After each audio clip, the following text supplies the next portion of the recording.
Continuous है कि नहीं।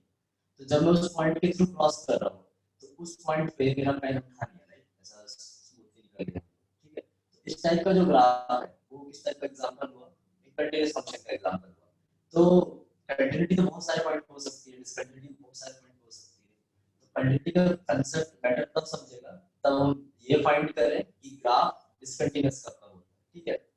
तो अगर हमने इस टाइप का कुछ ग्राफ बनाया, ठीक है, एक पॉइंट पे हमने ओपन सर्किल रखा और ऐसे चलेगा, ठीक है। अभी अगर इस पॉइंट पे की बात करें तो अगर हम यहाँ से जाएंगे इस तरह से, तो इस पॉइंट पे मुझे डेफिनेटली मेरा पैन उठाना पड़ेगा, है ना, क्योंकि यहाँ पे एक ओपन मोड है, समझ में आ गया। तो इस टाइप का ग्राफ क्या हो जाएगा मेरा, ये डिसकंटिन्यूअस टाइप का ग्राफ हो जाएगा। सपोज ये वाला पॉइंट है x इक्वल टू a पे हम चेक कर रहे हैं, ठीक है, ऐसा हुआ। अगर मान लो कुछ इस टाइप का ग्राफ बनाया हमने, इस टाइप का कुछ ग्राफ है, ठीक है, और यहाँ पे इस टाइप का नीचे डिफाइन इस टाइप का कुछ ग्राफ हो गया, या फिर ऐसे कभी हुआ, ऐसा कुछ ग्राफ हुआ, ठीक है, ऐसा कुछ आएगा,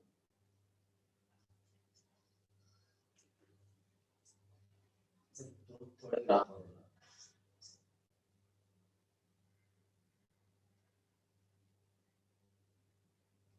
राइट। तो इन सब में कुछ तो समझ में आ रहा होगा, या फिर अगर मैं ऐसा बना दूं, एक असिम्प्टोट वाला ग्राफ बना देता हूं, ठीक है। तो इन सारे ग्राफ में क्या है कि जब भी मैं पॉइंट ए के लिए वैल्यू फाइंड करने की कोशिश कर रहा हूँ, ठीक है, ये सारे पॉइंट्स हैं, सही समझ। यहाँ पे क्या हो रहा है, जब मैं पॉइंट ए के थ्रू क्रॉस कर रहा था मुझे ग्राफ ड्रॉ करने के लिए पेन उठाना नहीं पड़ रहा था, ठीक है। अगर मैं यहाँ पे पॉइंट एक्स को के थ्रू क्रॉस कर रहा हूँ मुझे ग्राफ बनाने के लिए डेफिनेटली पेन उठाना पड़ेगा, ठीक है। अगर यहाँ पे अगर एक्स इक्वल टू ए के थ्रू क्रॉस कर रहे हो तो यहाँ पे वही चीज हो रही है, लाइक यहाँ पे ओपन सर्किल है फिर बीच में कहीं और डिफाइन है, राइट। जैसे मान लेते हैं ये वाला जो पॉइंट है उसके कोऑर्डिनेट क्या है, a b, ठीक है। पहले भी लिमिट्स में ऐसा कुछ किया था हमने, वही चीज वापस आ रही है। मान लेते हैं पॉइंट कोऑर्डिनेट a b है, ये वाला पॉइंट क्या है a c है, राइट। ऐसे ही यहाँ पे इस वाले पॉइंट के कोऑर्डिनेट मान लो a b है, ये वाला पॉइंट मान लो a c है और ये वाला पॉइंट a d है, ठीक है। ऐसे यहाँ पे भी मान लेते हैं a b कुछ a t है, फाइन यहाँ पे तो इनफिनिटी जाएगा, प्लस इनफिनिटी का तो इन सब में ये वाला जो ग्राफ है ये कंटीन्यूअस है, ये ऑब्वियस है। अब यहाँ पे मैं देखूं कि यहाँ पे ग्राफ कंटीन्यूअस क्यों नहीं है, ठीक है। तो यहाँ पे क्या हो रहा है, लिमिट जो है इस वाले क्वेश्चन में, लिमिट की अगर हम बात करें कि x टेंडिंग टू fx क्या है तो ये इक्वल टू b है और लिमिट एग्जिस्ट कर रही है, राइट। बट यहाँ पे क्या नहीं है, f of a डिफाइंड नहीं है, f of a is not defined. तो एक चीज समझ में आती है कि हमें जिस पॉइंट पे कंटिन्यूटी चेक करनी है तो उस पॉइंट पे फंक्शन डिफाइन होना चाहिए, ठीक है। लिमिट्स में ऐसा नहीं था, लिमिट्स में क्या था, सिर्फ हम RHS और LHS देखते थे। बट यहाँ पे क्या है, जिस पॉइंट पे तुम कंटिन्यूटी चेक कर रहे हो उस पॉइंट के ऊपर फंक्शन की वैल्यू कुछ ना कुछ होनी चाहिए, ठीक है। तो ये वाला फंक्शन में f ऑफ डिफाइन नहीं है तो ये फंक्शन क्या है, डिसकंटीन्यूअस है, ठीक है। अब इसकी बात करते हैं, इसमें क्या हो रहा है, यहाँ पे लिमिट एग्जिस्ट करती है, राइट। यहाँ पे अगर हम बात करते हैं तो limit x tending to a fx equals to b है, राइट। और जो f of a है वो भी c है, f of a भी डिफाइन है। तो फिर क्या प्रॉब्लम है, तो यहाँ पे ये प्रॉब्लम है कि this is not equal to f of a। Limit defined है, लिमिट इक्वल है दोनों RHS और LHS, है ना, लिमिट वैल्यू फाइनाइट है। बट प्रॉब्लम क्या है, और f of a भी डिफाइंड है, बट प्रॉब्लम क्या है कि मेरा f of a और लिमिट की वैल्यू इक्वल नहीं है, ठीक है। तो इस वजह से मेरे को अगर मैं जब ग्राफ ड्रॉ करूंगा तो मुझे पैर उठाना पड़ेगा, तो ये ग्राफ ब्रेक हो जाएगा। तो ये वाला फंक्शन भी क्या हो जाएगा, डिसकंटीन्यूअस, ठीक है। ये डिसकंटीन्यूअस फंक्शन यहाँ पे देखते हैं, ये वाला जो फंक्शन है इसमें क्या हो रहा है, इसके अंदर अगर हमसे कोई पूछना स्टार्ट करें, ठीक है, इसके अंदर अगर पूछे कोई तो हम बोल सकते हैं कि भाई limit extending to a minus fx जो है वो b है ना, left hand limit, sorry left hand limit x tend to a minus, ये बोल रहा हूँ, limit x tend to a minus fx equals to कितना b है कि जब पॉइंट a पे अगर हम LHS की बात करते हैं तो वैल्यू b है, अगर किसी ने f of a की बात की तो वैल्यू c है, राइट। तो अभी इतना ही देख के मैं सीधा कमेंट कर सकता हूँ कि भाई अगर लिमिट के एक वैल्यू और f of a की वैल्यू अगर अनइक्वल है ना, तो फंक्शन क्या हो जाएगा, डिसकंटीन्यूअस हो जाएगा। हम एक और चीज चेक कर लेते हैं, limit x tend to a plus जो fx है वो कितना है d है, तो अभी तीनों अनइक्वल है, ठीक है, कोई भी दो अनइक्वल होंगे तो भी लिमिट होल्ड नहीं करेगी, सॉरी तो भी सॉरी फिर से बोलता हूँ, RHS LHS इक्वल नहीं है तो लिमिट तो होल्ड कर नहीं रही है, इन तीन में से अगर कोई भी दो अनइक्वल रहेंगे तो फंक्शन कंटीन्यूअस नहीं होगा, ठीक है, तो ये डिसकंटीन्यूअस है, ये भी आ गया समझ। यहाँ पे भी सेम सिचुएशन है ना, यहाँ पे लिमिट एग्जिस्ट नहीं कर रहा है, तो limit x tend to a अगर इसकी बात करें तो हम बोल सकते हैं डज नॉट एग्जिस्ट, है ना, तो डिसकंटीन्यूअस, ठीक है ना, बार-बार से डिफाइन करने की जरूरत नहीं, समझ में आ गया, है ना। तो इसमें क्या है कि f of a जो है, f of a जो b के इक्वल है और f of a जो है वो लेफ्ट हैंड लिमिट के भी इक्वल है ना, f of x का अगर हम लिमिट चेक करें at a, left hand limit check करें उसकी वैल्यू b है और f of a भी b है, तो ये जो फंक्शन है उसकी एक जो वैल्यू है एक लिमिट के इक्वल है बट दूसरे लिमिट की वैल्यू क्या है, डिफरेंट है, t है ना, राइट हैंड लिमिट अगर देखोगे तो वैल्यू t आ रही है, तो ये भी डिसकंटीन्यूअस हो गया। इसमें समझ में आता ही है, इसमें तो लिमिट एग्जिस्ट नहीं करता है ना, जब भी कोई इंफिनिटी आएंगे तो उनको कंपेयर नहीं कर सकते, राइट। तो लिमिट डज नॉट एग्जिस्ट, तो फिर से फंक्शन क्या हो जाएगा, डिसकंटीन्यूअस हो जाएगा। तो क्या क्या समझ में आ रहा है, एक तो नेसेसरी कंडीशन क्या होगा कि लिमिट लिमिट तो हमेशा एग्जिस्ट करनी चाहिए, ठीक है ना। दूसरा जो लिमिट की वैल्यू आने वाली है वो f of a के इक्वल होनी चाहिए, तब हम बोलेंगे कि फंक्शन क्या है, कंटीन्यूअस है। तो इन सब एग्जांपल्स में कुछ तो समझ गया होगा तुम्हें कि जैसे यहाँ पे लिमिट होल्ड कर रहा था but f of a define नहीं था, तो डिसकंटीन्यूअस, लिमिट होल्ड कर रहा है, f of a डिफाइंड है बट इसके इक्वल नहीं है तो डज नॉट एग्जिस्ट। इसमें तीन डिफरेंट है, RHS LHS and value point a, तीनों वैल्यू डिफरेंट है, डज नॉट एग्जिस्ट। यहाँ पे RHS LHS डिफरेंट है, फंक्शन की value one of the limit के इक्वल है, बट अभी भी क्या है कि हम तो तीनों इक्वल चाहिए, तो ये भी लिमिट डज नॉट एग्जिस्ट, और लिमिट डज नॉट एग्जिस्ट तो डिसकंटीन्यूअस, और यहाँ पे भी लिमिट डज नॉट एग्जिस्ट है तो डिसकंटीन्यूअस है। तो इस सब में कोई डाउट नहीं होगा, इसमें डाउट है तो पूछ सकते हो, इसको मिटाने वाला हूं।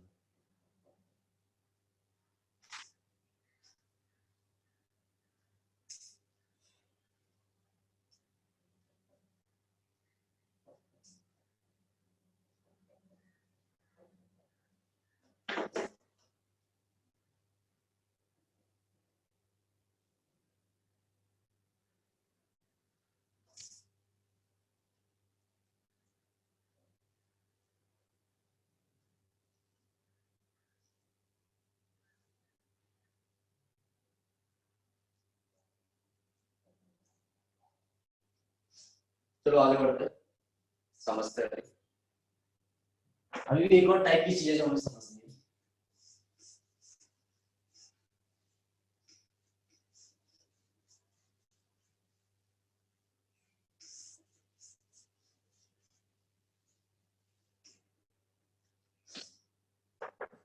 अगर एक चीज दी जाए, एक एग्जांपल दिया जाता है fx, so fx equal to sin 1 by x, अगर x नॉन जीरो है, एंड अगर मान लो x जीरो है तो मतलब मान लो मैंने sin 1 by x मतलब fx को जीरो डिफाइन कर दिया, इस टाइप का कोई फंक्शन है, और अब हमसे बोला जा रहा है कि check continuity of fx at x equal to zero, ठीक है। तो मतलब हमें बेसिकली क्या करना है, अभी तो हमने डिफाइन भी नहीं किया क्या करना है कंटिन्यूटी चेक करने के लिए, बट हम क्या कर सकते हैं कि हम ग्राफ बनाने की कोशिश कर सकते हैं, राइट। तो करते हैं, तो जैसे f of 0 अगर हम डिफाइन करें तो f of 0 0 हो गया, है ना, इसमें कोई प्रॉब्लम नहीं है क्योंकि बोल दिया है इसने कि x इक्वल टू 0 का वैल्यू कितनी 0, बट उसके बाद में क्या होगा, ठीक है, वो हमें समझना है। इसका अगर तुम ग्राफ भी बना के देखते हो किसी डिवाइस पे या ऑनलाइन प्रोडक्ट पे और 0 के नेबरहुड से ग्राफ देखते हो तो बहुत ज्यादा बैंड्स आते हैं, एकदम ऐसा कंप्रेस्ड बैंड्स आते हैं, क्यों आते हैं समझ लो कि अगर x जो है सपोज मान लो x जो है अप्रोक्सीमेटली 10 to -100 है, राइट। तो जो 1 by x होगा वो किस टाइप का हो जाएगा, सपोज 10 to 100 टाइप का हो जाएगा, ठीक है। अगर मान लो मैंने x को थोड़ा चेंज करके 10 to -1000 कर दिया तो 1/x की वैल्यू क्या हो जाएगी 10 to 1000। ठीक है, अब ये जो नंबर्स है दोनों नंबर बहुत छोटे हैं, लाइक कितना ही होगा ये, 0 पॉइंट कितनी बार लिखोगे 99 टाइम लिखना पड़ेगा 100 0 फिर 1 और इसको 999 टाइम डेसिमल के बाद 0 लिख के 1 ऐसे लिखना पड़ेगा।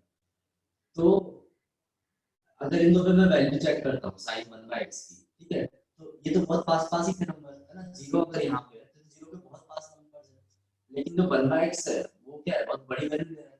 तो जब भी मैं x में स्मॉल चेंज कर रहा हूँ तो 1/x में बहुत ज्यादा चेंज आ रहा है, उस वजह से मेरे sin के अंदर जो वैल्यूज आएंगे, जैसे इसका बिहेवियर अगर हम ऑब्जर्व करें तो अगर x को स्मॉल चेंज दे रहे हैं 1/x में लार्ज चेंज ला रहे हैं, तो जो sin थीटा की वैल्यूज होंगी वो फ्लक्चुएट करना स्टार्ट करेगी बहुत तेज, है ना, क्योंकि x जो है small change in x 1/x को बहुत ज्यादा चेंज कर रहा है और उसकी वजह से sin थीटा बहुत ज्यादा चेंज होगा।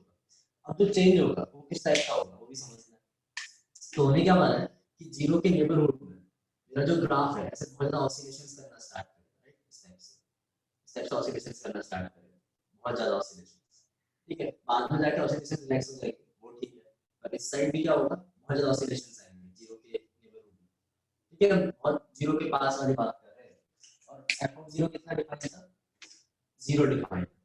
तो पॉइंट ये है कि मेरे पास जो sin 1/x की वैल्यू है वो क्या होगी, -1 से 1 के बीच में रहने वाली है ना, इसमें कोई प्रॉब्लम नहीं है। sin 1/x जो आने वाला है वो कुछ भी -1 1 ही आने वाला है। क्यों आने वाला है, क्योंकि हो सकता है x को डालो तुम और फिर 1/x की वैल्यू अच्छे नंबर आ जाए जिससे हम वैल्यू बता भी सकें, बट ऐसा जरूरी नहीं है कि अच्छे नंबर से आए, क्योंकि बहुत 0 के पास वाले पॉइंट्स तो वैल्यू चेक कर रहे हैं, बट जो भी वैल्यूज आएंगे वो -1 से 1 के बीच में होंगे, तो ये जो इससे बाहर नहीं आने वाले +1 और -1 से। बट वो जो वैल्यू है, जो वैल्यू sin 1/x दे रहा है नियर 0, वो अनसर्टेन है, वो हम बता नहीं सकते, है ना, क्योंकि वो क्या है, जैसे हम जितना x को 0 के क्लोज लेके जा रहे हैं 1/x बहुत तेजी से चेंज कर रहा है। अगर मान लो मैंने x को और छोटा कर दिया, सपोज मैंने इस टाइप का कर दिया, ठीक है, अभी 0 के और पास चले गए तो 1/x क्या होगा, 1 आ गया होगा अभी, ठीक है, तो इस टाइप का 1/x होगा। अब इतने बड़े एंगल का साइन अगर दोगे तो कुछ भी हो -1 से 1 के बीच में रहने वाला है। तो अभी हम क्या है, हम अनसर्टेन है कि 0 के नेबरहुड में क्या हो रहा है, तो क्या हो रहा है कि बहुत ज्यादा ऑसिलेशंस हो रहे हैं, ठीक है, तो due to oscillations function is discontinuous at x equal to a, ठीक है, तो इस टाइप की चीजों का भी ध्यान रखना है, ठीक है।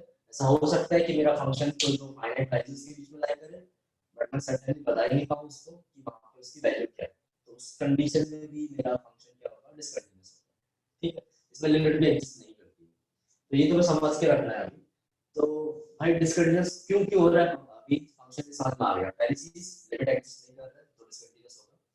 अगर लिमिट एग्जिस्ट कर रहा है but F of A define नहीं है या एफ ऑफ ए की वैल्यूज अलग है लिमिट से, तो भी डिसकंटिन्यूअस होगा, ठीक है, तो इन सब चीजों का ध्यान रखेंगे तो चेक हो जाएगा कि उस पॉइंट पे मेरा जो फंक्शन है वो कंटीन्यूअस है या नहीं। तो अभी हम लिख लेते हैं कि कंटीन्यूअस कब होगा, राइट, वैसे तुम्हें आता होगा तो थोड़ा देख लिया होगा मॉड्यूल या जो भी वीडियो, तो एकदम सिंपल शब्दों में इसमें कुछ चेंज करना ही नहीं है कि fx is continuous at x equal to a, simple है, at x equal to a। कभी भी हम जब पॉइंट की बात करेंगे ना तभी तुमसे कंटिन्यूटी पूछी जाएगी, तो तुमसे ऐसे नहीं पूछा जाता, ये एक चीज थोड़ा ध्यान रखना, कोई तुमसे ये नहीं पूछेगा कि x equal to 2 प्लस पे कंटिन्यूअस है कि नहीं, 2 प्लस जब भी ऐसे 2 प्लस दिख रहा है तो इसका मतलब ये नहीं कि हम तो 2 प्लस एक्चुअल में पॉइंट एग्जिस्ट करता है, 2 प्लस का मतलब क्या है कि हम 2 पे राइट हैंड लिमिट देख रहे हैं, है ना, तो ये थोड़ा ऐसा कंसेप्ट मत बना लेना कि 2 प्लस कोई पॉइंट होता है, 2 प्लस कोई पॉइंट नहीं होता। तो जब भी तुमसे बात की जाएगी कि किसी पॉइंट पे कंटिन्यूटी बताओ तो वो पॉइंट एकदम फिक्स होगा, लेकिन वो पॉइंट टेंड नहीं कर रहा होगा, लेकिन अब इसमें मेंशन कर दिया कि x इक्वल टू a पे बताओ, समझे, तो ऐसा मत समझना कि मैं x equal to a plus वाला कंटिन्यूटी चेक कर रहा हूँ और x equal to a minus वाला कंटिन्यूटी चेक कर रहा हूँ, नहीं, जब भी ऐसे नंबर लिखा होगा ना x इक्वल टू 2 प्लस, ठीक है, तो इसका मतलब राइट हैंड लिमिट है, जब भी ऐसे लिखा होगा x इक्वल टू 2 माइनस तो वो लेफ्ट हैंड लिमिट है, 2 प्लस और 2 माइनस पे पॉइंट नहीं है, ठीक है, तो ध्यान रखना। तो fx is continuous at x equal to a if limit x extending to a fx equals to f of a, ठीक है। तो ये कब है, इफ एंड ओनली इफ है, इसमें नहीं है, इफ एंड ओनली, अदरवाइज होगा ही नहीं, इसमें से कुछ भी अगर फॉलो नहीं हुआ है ना लिमिट। अब जब मैं लिमिट की बात कर रहा हूँ तो हमेशा ऐसे हम तब बात कर रहे हैं लिमिट की कि जब फंक्शन की राइट हैंड लिमिट और फंक्शन की लेफ्ट हैंड लिमिट दोनों की वैल्यू एफ ऑफ ए के इक्वल आनी चाहिए, राइट। तो हम बोलेंगे कि फंक्शन क्या है, कंटीन्यूअस। तो दो तीन चीजें हो गई अपने पास, ठीक है। पहले इसको ऐसे भी लिख सकते हो, क्या लिख सकते हो कि limit h tending to 0 f of a plus h, ये चीज क्या है अभी, ये RHS है ना, right hand limit x equal to left hand limit at x equal to a, ये LHS है, equal to f of a, ठीक है। तो अभी ऐसा भी नहीं कर सकते कि भाई तीनों इंफिनिटी हो जाएगा तो काम चल जाएगा, क्या वो भी नहीं चलेगा। इक्वल टू क्या होना चाहिए, फाइनाइट क्वांटिटी होना चाहिए,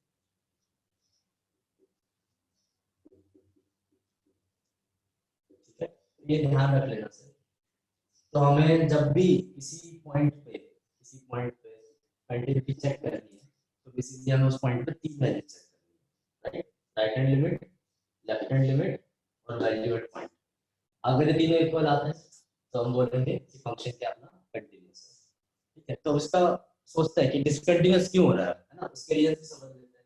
तो फंक्शन डिसकंटीन्यूअस क्यों, देखो ध्यान से।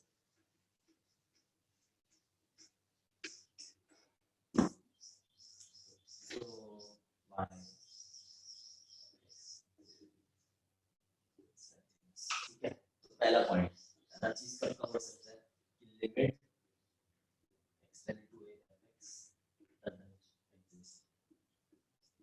ठीक है। अगर भाई ये हुआ ना तो कुछ नहीं कर सकते, खत्म हो गया। अगर लिमिट एग्जिस्ट नहीं करती है तो फंक्शन सीधे सीधे डिसकंटीन्यूअस, ठीक है। Second, limit x equal to a fx exists but f of a is not defined, ठीक है। इस टाइप का कौन सा ग्राफ आता है जिसमें ओपन होल आता है ना, मिसिंग रहता है एक पॉइंट, सेकंड वाला जो मैंने यहाँ बनाया था। तो भाई इसमें क्या है, लिमिट एग्जिस्ट कर रही है but F of A define नहीं है, तो भी नहीं हो सकता कि अगर तीनों इक्वल चाहिए, लिमिट भी एग्जिस्ट होनी चाहिए और उसकी वैल्यू एफ ऑफ ए के इक्वल भी आनी चाहिए, ठीक है। ये हो गया। फिर आता है limit extending to a fx exists, f of a is defined, ये भी डिफाइंड है but limit extending to a fx is not equal to f of a, ठीक है। तो इसमें तीनों चीजें डिफाइन थी, लिमिट भी होल्ड कर रही है, f of a भी डिफाइन है बट ये दो इक्वल नहीं, लिमिट और इसकी वैल्यू, ठीक है। तो बाद में चैप्टर में ऐसी चीजें पूछी जाएंगी कि टाइप ऑफ डिसकंटिन्यूटीज क्या है, तो हम तो बाद में पढ़ेंगे फिर से। पर मैं थोड़ा बता देता हूँ कि जब भी लिमिट एग्जिस्ट नहीं करती है तो उस टाइप की डिसकंटिन्यूटी को हम क्योर नहीं कर सकते ना, रिमूव नहीं कर सकते, क्योंकि मैं दो दो अलग अलग ब्रांच ही हो गया है ना। मैं ये समझा रहा हूँ कि अगर मान लो ऐसी टाइप की चीजें हो रही है, किसी पॉइंट पे एक ब्रांच यहाँ जा रही है, एक ब्रांच यहाँ जा रही है, तो इस टाइप की डिसकंटिन्यूटी को मैं क्योर नहीं कर सकता, रिमूव नहीं कर सकता, राइट। बट अगर मान लो इस टाइप की डिसकंटिन्यूटी आ जाती है, ये है और फिर ऐसा, तो अगर वो बीच वाला पॉइंट अगर हम डिफाइन कर दें तो फंक्शन को कंटीन्यूअस बनाया जा सकता है। तो ऐसे भी क्वेश्चंस आएंगे इसमें पूछा जाएगा कि भाई ये जो फंक्शन है उसको x इक्वल टू क्या हम क्या कंटीन्यूअस बना सकते हैं, और अगर बना सकते हैं तो फिर f ऑफ a की वैल्यू क्या होनी चाहिए, राइट। तो ऐसे कंडीशंस में जब हम फंक्शन को कंटीन्यूअस बना सकते हैं तो f ऑफ a की जो वैल्यू होगी वो किसके इक्वल होगी, जो fx की लिमिट है उस पॉइंट पर उसके इक्वल होगा। तो ये दो चीजें हैं, ये जो है इस टाइप की जो डिसकंटिन्यूटी है वो कभी भी रिमूव नहीं हो सकती क्योंकि लिमिट ही एग्जिस्ट नहीं करती है। इस टाइप की जो डिसकंटिन्यूटी है, जो सेकंड और थर्ड टाइप की डिसकंटिन्यूटी आने वाली है, उसमें लिमिट एग्जिस्ट करती है तो एफ ऑफ की जो भी वैल्यू है या एफ ऑफ गायब है उसको हम फिक्स कर सकते हैं ताकि फंक्शन क्या हो जाए, कंटीन्यूअस बन जाए, ठीक है। तो अगर सिंपल क्वेश्चन आया तो उसमें से इतना ही चेक करना है, इसमें कोई डाउट नहीं होना चाहिए। डाउट है तो पूछ लो अभी।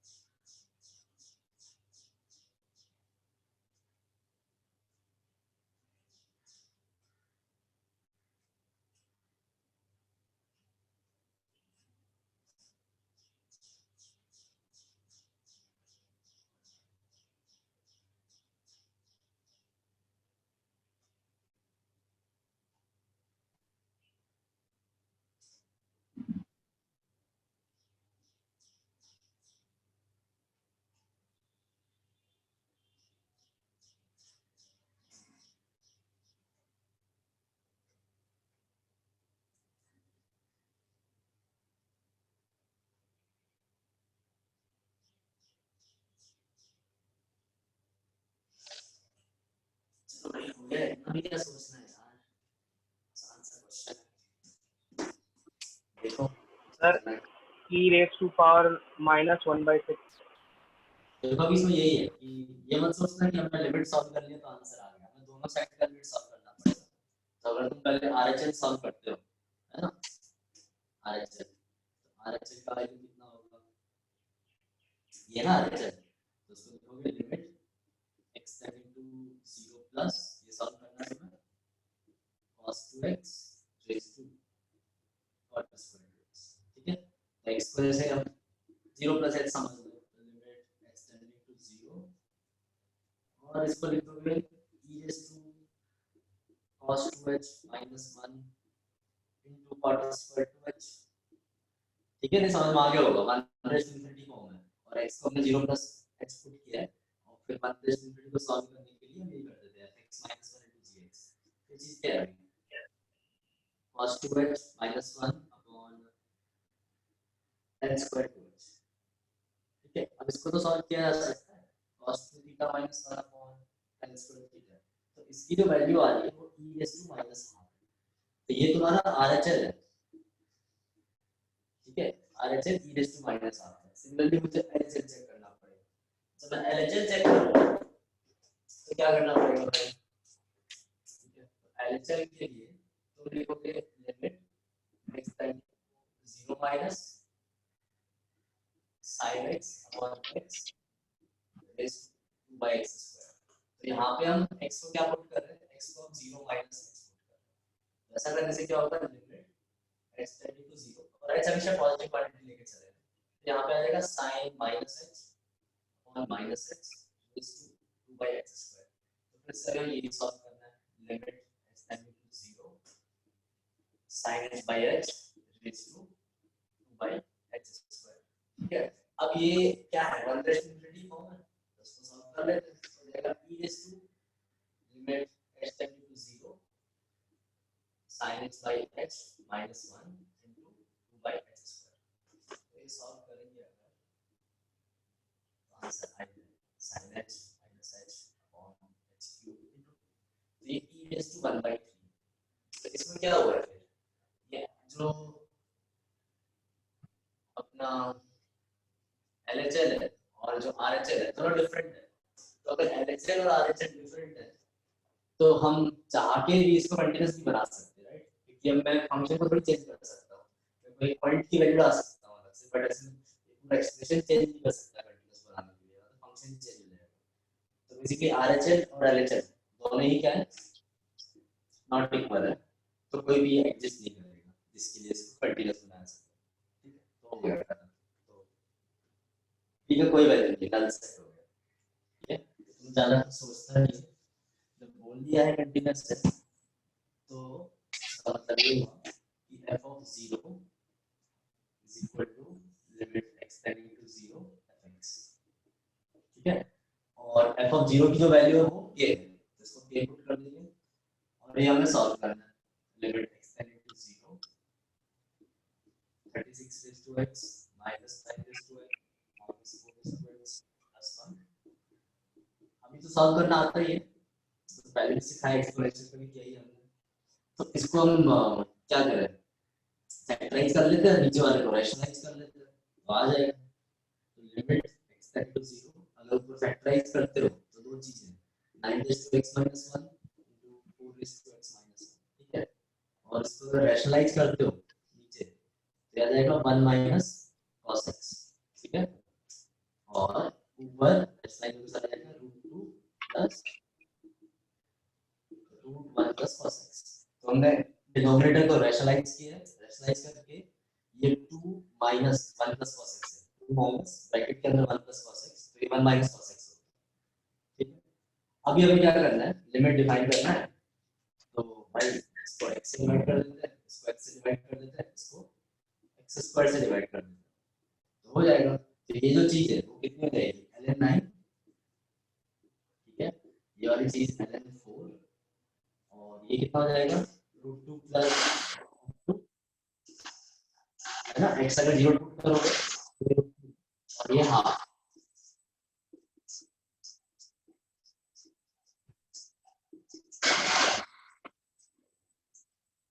सेकंड है तो 2√2/2 और ln 9 into ln 4 सेम होगा।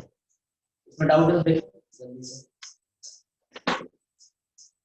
एक और क्वेश्चन करते हैं फिर थोड़ा सा समझ लेते हैं। एक और कर लेते हैं।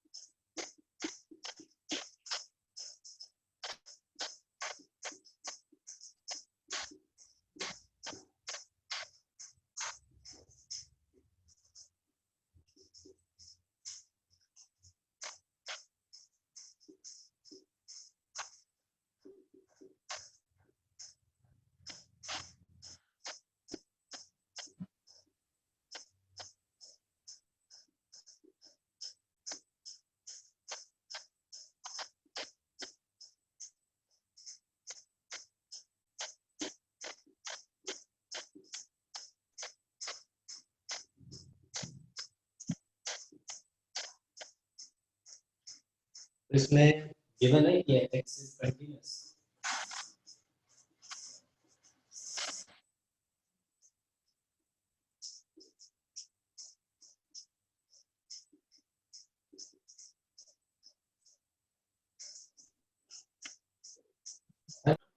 limit x tending to 0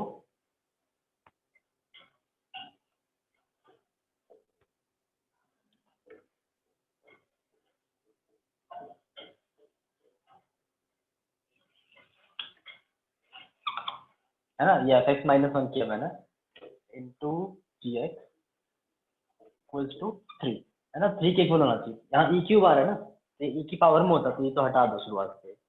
अब इसको सॉल्व कर लेते हैं, ये तो हो जाना चाहिए आसानी से। तो इसको ऐसे लिख सकते हो 10 4x² a और यहाँ पे कितना है x² ab एंड ये क्या है 1 माइनस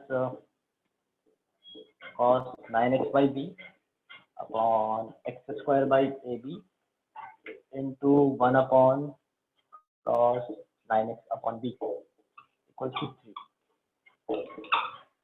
ठीक है, तो ये है tan थीटा यूज किया और tan थीटा आ जाएगा यहाँ पे 1 माइनस cos थीटा/थीटा² कन्वर्ट हो जाएगा। इसको सॉल्व करते हैं अभी। तो देखो इसकी लिमिट क्या आती है।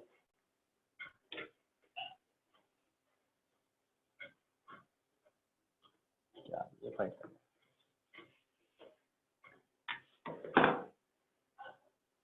तो ये कितना हो गया 4b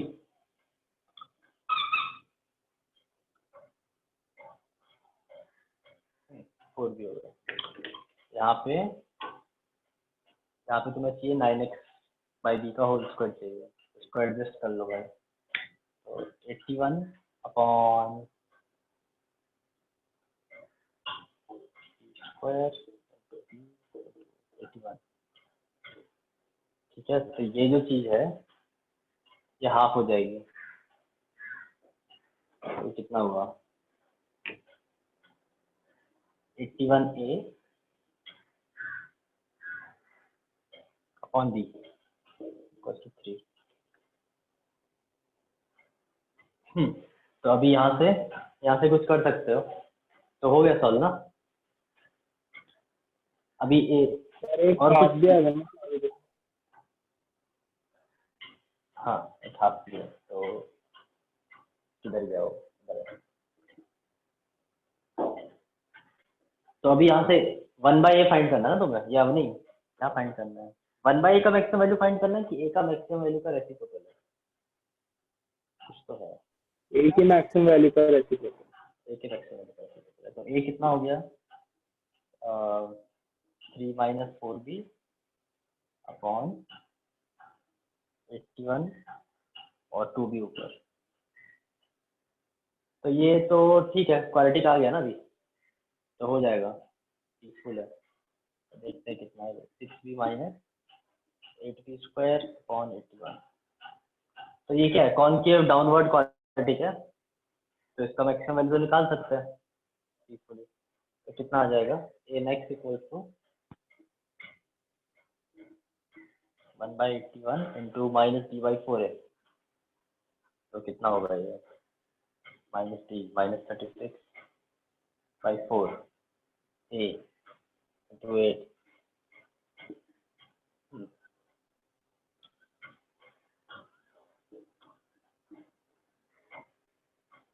तो कितना हुआ भाई? 1/72। हाँ तो ठीक है, अभी 9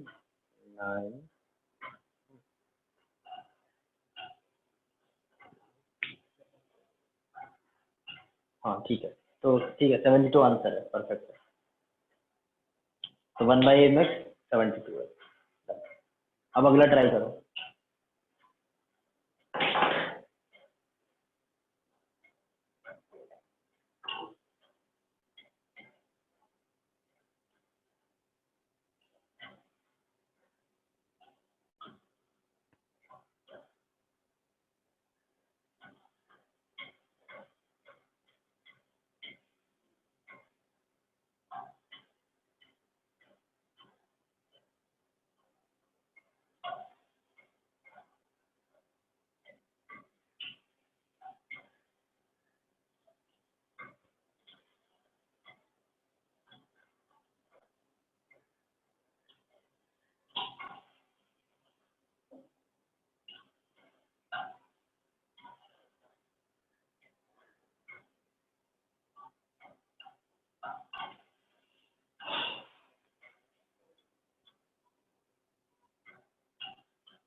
ठीक है, x square plus b x plus c, sine theta को साइन पाई माइनस थीटा लिखा जा सकता है, अपॉन है एक्स स्क्वायर -1 ये, और हमें इसकी लिमिट फाइंड करनी है। ठीक है, किससे? एक्स टेंडिंग टू 1 माइनस पे।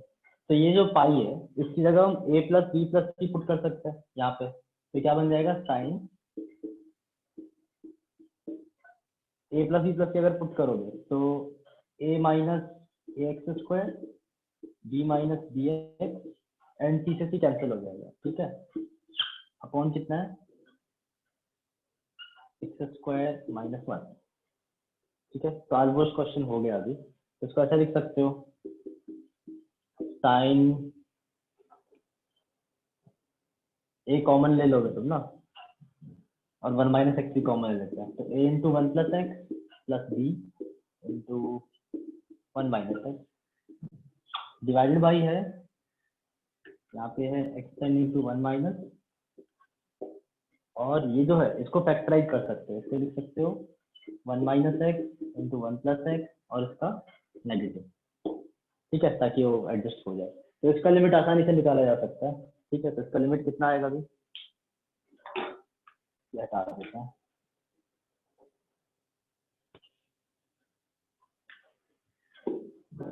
ठीक है, तो इसका वैल्यू कितना हो जाएगा? तो इसके लिए ये थीटा नीचे से ही है जितने, तो वापस ऊपर लेके आ जाओगे तो आ जाएगा आ जाएगा a इंटू minus of a into 1 plus 1 plus b upon 1 plus 1।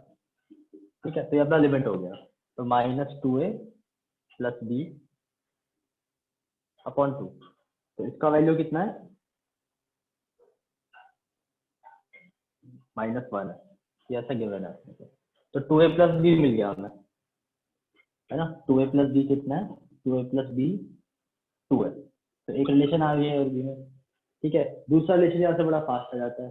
जैसे तुम x को 1 डालोगे तो सिग्नम ऑफ 2 1 हो जाता है और cos 0 1 है, तो यहाँ से क्या मिल रहा है a plus b equal to -1। तो इन दोनों का अगर सॉल्व करते हो तो यहाँ से सब्ट्रैक्ट करके a का वैल्यू 3 आ जाता है और b -4 आ जाता है। तो बस हो गया, इतना ही था। मैं ये ट्राई करो, इसमें बहुत सिंपल केस है बस।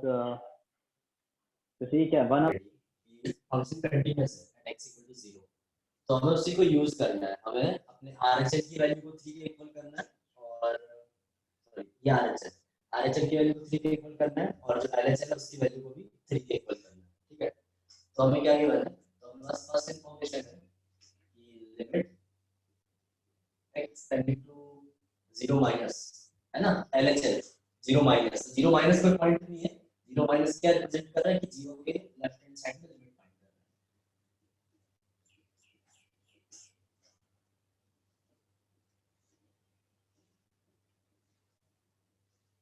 ठीक है, 1x स्क्वायर, तो इसकी लिमिट अगर हमें फाइंड करनी है तो ठीक है सीधे एक्सपांशन यूज कर लेते हैं, फटाफट हो जाएगा। तो लिख देते हैं 1 minus x into x cube by 3 factorial, इतने से काम चल जाना चाहिए क्योंकि नीचे x स्क्वायर ही, ठीक है, ये पहले हो चुका है। b into 1 minus x square by 2 factorial, x is 4 by 4 factorial and so on plus 5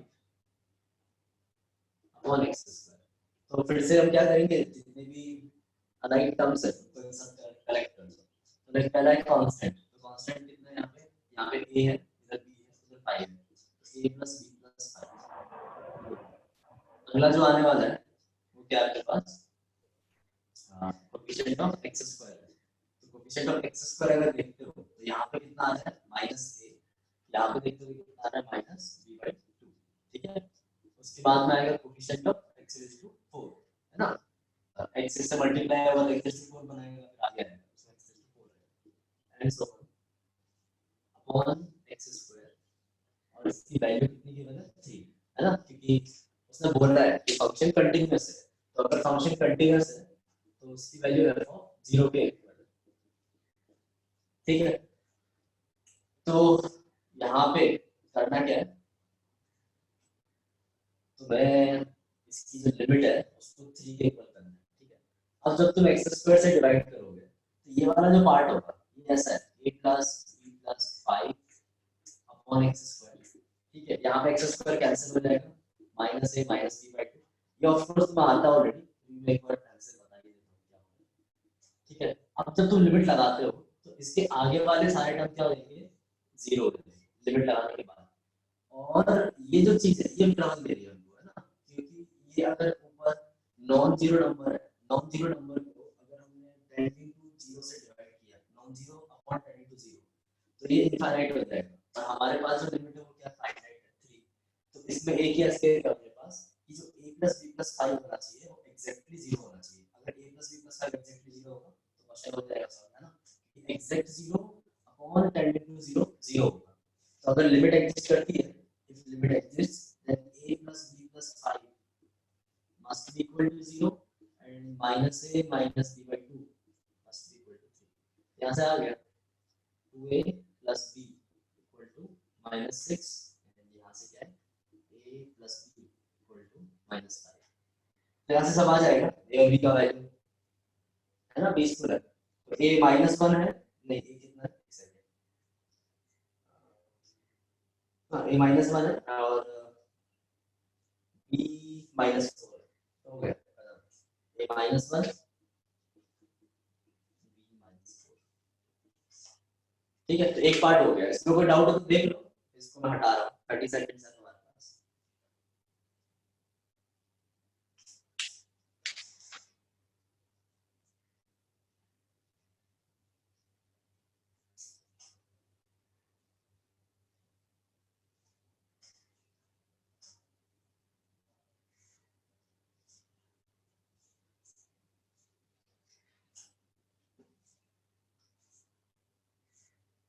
समझते आ गए, तभी हम आरएचएल फाइंड, सॉरी हाँ आरएचएल फाइंड करते हैं, क्या है ये भी आ चुके हैं, ज्यादा कुछ हो नहीं रहा है, हम सिर्फ लिमिट का ही क्वेश्चन सॉल्व कर रहे हैं, वही है। Limit x tending to 0 plus, है ना, 0 प्लस, 0 प्लस मतलब x 0 से बड़ा लेना है, तो ये वाला एक्सप्रेशन यूज करना है। तो 1 plus cx plus x cube upon x square raised to 1 by x equals to 3। f of 0 के इक्वल गिवन है, जो राइट हैंड लिमिट है f of 0 के इक्वल गिवन है, तो ये 1 raised to infinity फॉर्म है, ठीक है। तो पहली चीज इसमें ये है, ये 1 raised to infinity फॉर्म तब बनेगा लिमिट विल एग्जिस्ट देखो ये जो चीज है वो 0 का वापस करनी चाहिए, है ना। Limit will exist if cx plus dx cube upon x square which is 0, ठीक है। ऐसा कब होगा, है ना, क्योंकि अगर ये 0 का अप्रोच करेगा तभी जाके 1 raised to infinity फॉर्म बनने वाला है, अदरवाइज तो सॉल्व होगा ही नहीं एकदम से, है ना। क्योंकि अगर यहाँ पे कुछ ऐसा नंबर हुआ जो 1 से छोटा है और उसकी पावर इनफिनिटी है तो ऐसे खत्म हो जाता है, और 1 से बहुत बड़ा नंबर आ जाता है और उसकी पावर इनफिनिटी है तो बहुत एम्पलीफाइड हो जाएगा। 3 कब आएगा, जब ये जो पूरा बेस में जो एक्सप्रेशन है वो 1 को जब अप्रोच करेगा तो कुछ होगा, ठीक है। तो इसके लिए ये वाला जो एक्सप्रेशन है वो 0 का अप्रोच करना चाहिए, तो भाई x स्क्वायर से मैं डिवाइड करूंगा, x स्क्वायर से मैं डिवाइड करूंगा तो ये तो 0 का अप्रोच कर जाएगा, बट यहाँ पे c बाय x बचेगा, तो इसकी वजह से जो मेरी c की वैल्यू है वो एग्जैक्ट 0 है, ठीक है। अब इसके आगे हम सॉल्व करना स्टार्ट करते हैं। तो e raise to 1 plus c तो 0 हो गया, हटा दो, dx cube upon x square minus 1 into 1 by x equal to 3, अब x का वैल्यू 0 माइनस, तो यहाँ से आ गया e raise to d equals to 3, तो d का वैल्यू आ गया पहले 3, ठीक है। तो अब ये कौन से क्वेश्चंस है, ये दो क्वेश्चंस है जब तुमसे कंटिन्यूटी एक पॉइंट पे पूछी जा रही है कि इस पॉइंट पे अगर भाई कंटिन्यूस चेक करो, चेक करके देखिए। अगर बोला कि अगर कुछ पैरामीटर्स टाइप के क्वेश्चंस आ गए और गिवन की फंक्शन कंटीन्यूअस है तो पैरामीटर्स को फाइंड करना है, तो करके देख लिया। तो सिर्फ ये अभी तक हमने एक पॉइंट पे कंटिन्यूटी की बात की है, ठीक है। अभी हम नेक्स्ट किस पे बात करने वाले हैं, इंटरवल पे बात करने वाले हैं, तो वो ज्यादा इंपॉर्टेंट है, ये भी इंपॉर्टेंट है, दूसरा और आता है थोड़ा सा, ठीक है। तो इसमें डाउट हो तो देख लो, पूछ लो, फिर इसको हटा दो।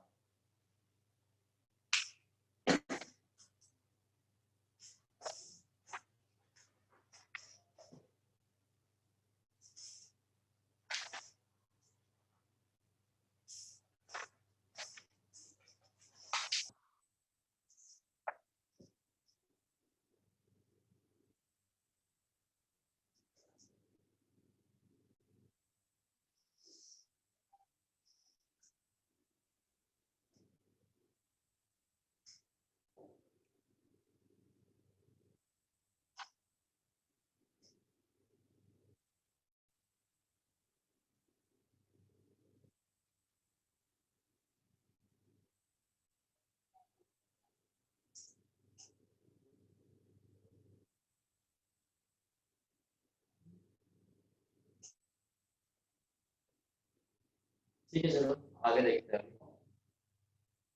तो अपने दो जो इंपॉर्टेंट चीजें हम पढ़ने वाले हैं वो है continuity open interval and continuity close interval, तो समझना क्या है।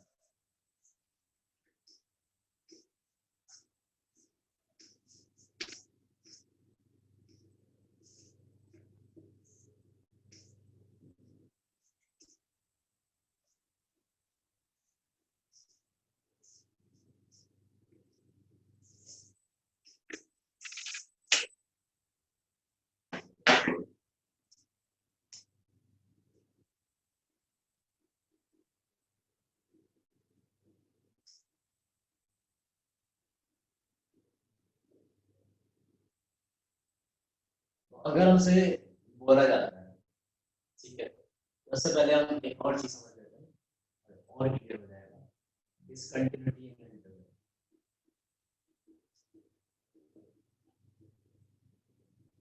ठीक है। तो ये एक छोटी सी चीज है बट ये इंपॉर्टेंट है कि अगर मेरे इंटरवल में कोई भी एक ऐसा पॉइंट मिल जाए मेरे को जहाँ पे फंक्शन क्या है डिसकंटिन्यूअस, तो मैं सीधा सीधा बोल दूंगा कि पूरे के पूरे इंटरवल में फंक्शन डिसकंटिन्यूअस है ना। कंटिन्यूटी का मतलब ये है जब भी मैं इंटरवल में कंटिन्यूटी की बात कर रहा हूँ कि उस इंटरवल के हर एक पॉइंट पे फंक्शन कंटिन्यूअस आना चाहिए, ठीक है। तो अगर मान लो मैंने बनाया क्वेश्चन इस तरह से, आप ऐसे डिफाइन किया, चलो ऐसे डिफाइन करते हैं, ठीक है। और ये x इक्वल टू a है और ये वाला point x equal to b है और ये बीच वाला पॉइंट कुछ x इक्वल टू l मान लो, ठीक है। तो अभी समझो, हमसे पूछा जाता है कि is fx continuous in interval a to b, ऐसा पूछा जाता है, ठीक है। तो वही आंसर है तुम्हारा, आंसर है नो, खत्म बात। भले तुम ऐसा बोलोगे कि सिर्फ एक ही तो पॉइंट है जहाँ पे डिसकंटिन्यूअस है, तो ऐसा कुछ कॉम्प्रोमाइज नहीं करना तुम्हें, ऐसा कुछ नहीं चल रहा है। जब हम कंटिन्यूटी की बात करेंगे तो उस इंटरवल के हर एक पॉइंट पे फंक्शन कंटिन्यूअस होना चाहिए। तो यहाँ पे जब हमने a to b में चेक करने की बात कर रहे थे, इस function continuous in interval a to b open है, राइट। तो आंसर क्या है? नो। रीजन क्या है? Since fx is discontinuous at x equal to l, ठीक है। एंड पॉइंट की तो बात ही नहीं होगी, ये तो ओपन इंटरवल है ना, तो एंड पॉइंट में बात नहीं कर रहे, बट बीच में एक ऐसा पॉइंट आ रहा है जो इंटरवल के अंदर है और वहां पे फंक्शन क्या है? डिसकंटिन्यूअस है। तो जब भी कोई भी इंटरवल हो उसके अंदर एक भी पॉइंट मिल जाए जहां पे फंक्शन डिसकंटिन्यूअस है, तो हम बोलेंगे कि function is discontinuous in interval, ठीक है। तो समझ में आ जाना चाहिए। तो अगर हम फर्स्ट चीज चेक करने वाले हैं कि कंटिन्यूटी इन ओपन इंटरवल, तो हम क्या बोलेंगे? fx is continuous in open interval a to b if fx is continuous at all points in a to b, ठीक है। तो ऑल पॉइंट्स का मतलब क्या हुआ कि a से b तक जाओ तो इनफाइनाइट पॉइंट्स है, राइट। आपको एक चीज समझ में आई, कुछ क्लिक करेगा कि अगर हम a से b जा रहे हैं, कोई भी इंटरवल है तो उसके अंदर तो इनफाइनाइट पॉइंट्स है। और मैंने पिछले जो 2-3 क्वेश्चंस किए उनके अंदर क्या सीखा हमने कि भाई किसी पॉइंट पे कैसे कंटिन्यूटी चेक करनी है, तो बिल्कुल आता है हमको। तो अगर हमसे ये पूछा जा रहा है कि एक ओपन इंटरवल में फंक्शन कंटीन्यूअस है कि नहीं, तो पहले तो हम क्या चेक करने वाले हैं? हम इंटीरियर जो पॉइंट्स है उस इंटरवल के, इंटीरियर पॉइंट कौन से? a कॉमा b के बीच वाले, है ना। तो समझना है कि चेक कंटिन्यूटी इंटीरियर पॉइंट, ठीक है। Do not check at x equal to a and x equal to b, ये इंपॉर्टेंट है जब हम ओपन इंटरवल की बात कर रहे हैं, ठीक है ना। a और b पे क्यों नहीं चेक करना है? क्योंकि a और b मेरे इंटरवल में है ही नहीं है। तो जब मुझसे कोई पूछ रहा है कि ओपन इंटरवल में कंटिन्यूटी चेक करो, तो तुम्हें a से b के बीच वाले जितने भी इंटीरियर पॉइंट्स हैं उन पे कंटिन्यूटी चेक करनी है, राइट। और पॉइंट पे कैसे कंटिन्यूटी चेक करनी है वो हमें आता है। कैसे करनी है? कि राइट हैंड लिमिट देखनी है, लेफ्ट हैंड लिमिट देखनी है और उस पॉइंट पे वैल्यू देखनी है। बट अब एक इंपॉर्टेंट क्वेश्चन है कि भाई a से b के बीच में तो इनफाइनाइट पॉइंट्स है, तो मैं से कैसे हर एक पॉइंट को डाल डाल के थोड़ी चेक करने वाला हूं। तो यहाँ पे फिर जो इंपॉर्टेंट रोल आने वाला है वो है ग्राफ का। इसलिए मैं बोल रहा था फंक्शंस में कि भाई ग्राफ अच्छे से समझ लो, ठीक है। तो जब मुझे किसी इंटरवल में किसी ग्राफ की कंटिन्यूटी चेक करनी होगी, तो बेसिकली मुझे उस ग्राफ का जो भी फंक्शन है उसका मुझे ग्राफ ड्रॉ करना होगा उस इंटरवल में, ठीक है। या फिर इतना ध्यान रखना पड़ेगा कि उस इंटरवल के अंदर ऐसे कौन से पॉइंट्स है जहाँ पे फंक्शन डिसकंटीन्यूअस हो सकता है, ठीक है। तो वो पॉइंट किसकी वजह से जनरेट हो सकते हैं, राइट। तो कोई फंक्शन डिसकंटीन्यूअस ब्रेक कहाँ होता है, तो हमने फंक्शन में बहुत सारे टाइप के फंक्शंस पढ़े, समझा है उसको कि हमने समझा कि चलो सेकंड वर्स एक्स का ग्राफ हुआ वो ऐसे बीच में ब्रेक होता है ना। हमने कोसेक वर्स एक्स का ग्राफ देखा, वो बीच में ब्रेक होता है। हमने असिम्प्टोट्स देखे, वो बीच में ब्रेक होते हैं, राइट। हमने बॉक्स फंक्शंस देखे, फ्रैक्शन पार्ट फंक्शंस देखे, है ना। तो वो अलग-अलग इंटरवल में अलग-अलग तरीके से डिफाइन होते हैं। तो मुझे उस टाइप की सारी चीजों को कंसीडर करके चलना पड़ेगा। जब भी मुझे किसी फंक्शन की कंटिन्यूटी किसी भी इंटरवल में चेक करने बोली जा रही है, तो दिमाग में पहली चीज आनी चाहिए कि मुझे उस फंक्शन के ग्राफ का आइडिया होना चाहिए, है ना, कि वो ग्राफ कहाँ ब्रेक होता है। ऐसा क्यों होना चाहिए? क्योंकि मैं यहाँ पे तो बोल दिया आप लोगों ने कि check continuity at all points, but मैं ऑल पॉइंट्स को पुट कैसे करूंगा? मेरे पास इनफाइनाइट पॉइंट है ना, वो समझ में आ रहा है। इससे पहले जो पढ़ा हमने, जो 3 क्वेश्चंस किए हमने, वो हमने किस पे किए? कंटिन्यूटी एट ए पॉइंट किया, तो वो आसान है। एक पॉइंट पूछ जाएगा तो फटाफट आरएचएल चेक करेंगे, एलसीएल चेक करेंगे और वैल्यू चेक करेंगे। बट यहाँ पे ग्राफ है ना, तो ग्राफ इंपॉर्टेंट रोल आता है। तो ये तो समझ में आ गया। अगली जो चीज है क्लोज इंटरवल है। अगर मुझसे पूछा जाता है कि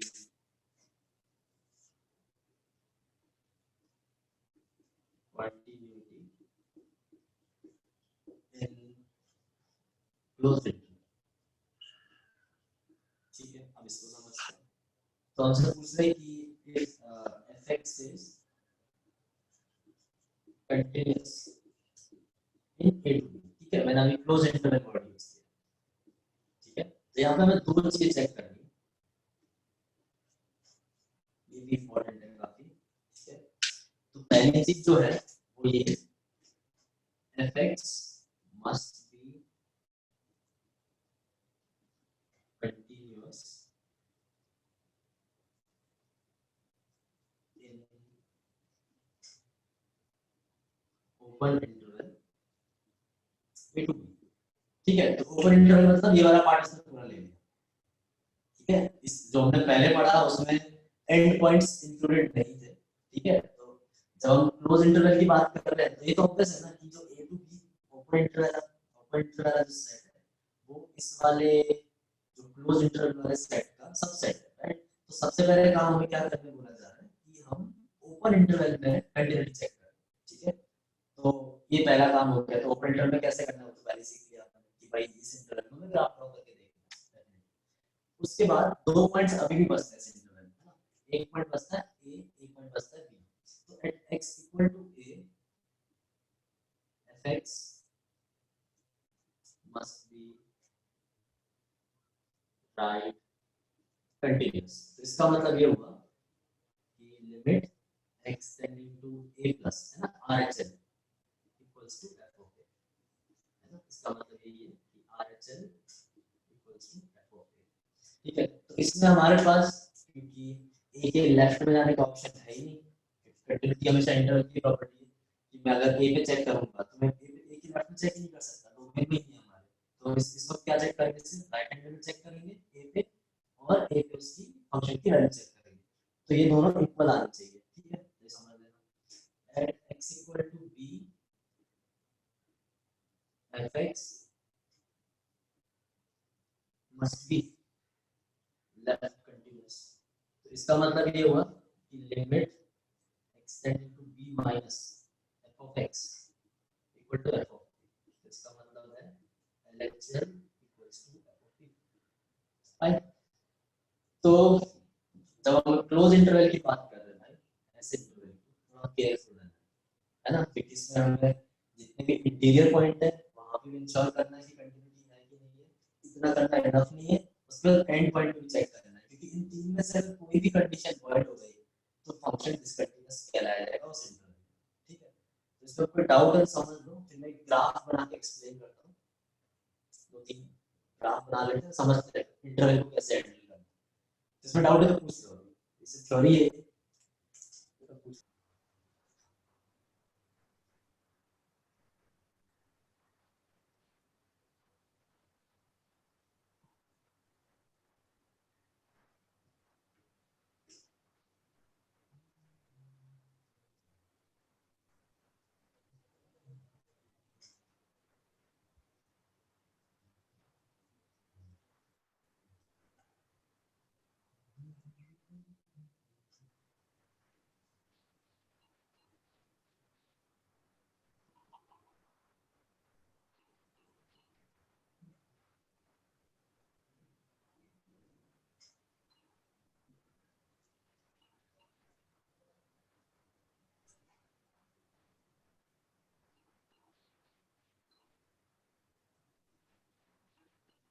ठीक है, तो अभी हमने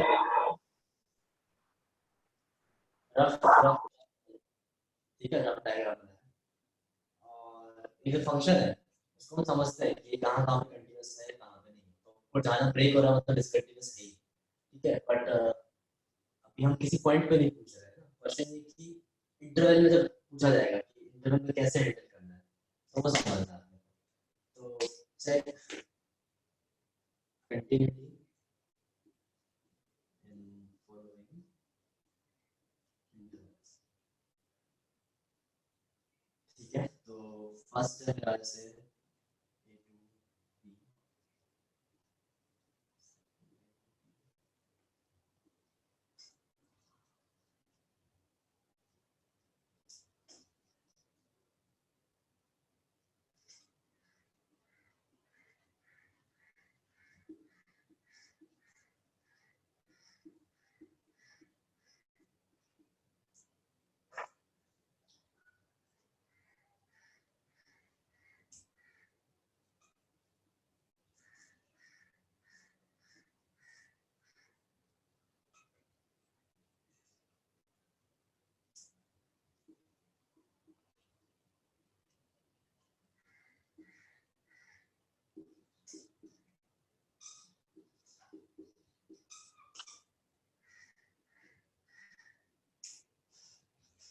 तो देखो समझो, अभी जैसे पहले देख लो, डायग्राम ऑब्जर्व कर लो खुद से, क्या क्या लिखा है कर एक बार देख लो, और फिर इंटरनल भी रीड कर लो फटाफट कि क्या क्या पूछा जा रहा है, उसके बाद आंसर करते हैं वैसे।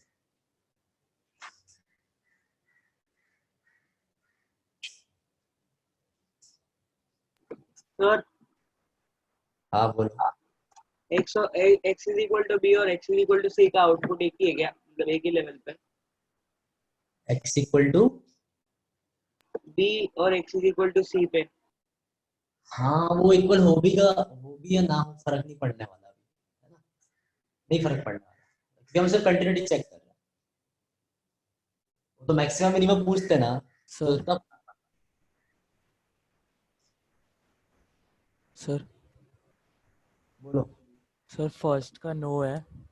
अभी मैंने पूछा नहीं है, थोड़ा कम उत्सुक रहे भाई अंकित रहे, रुक जाए।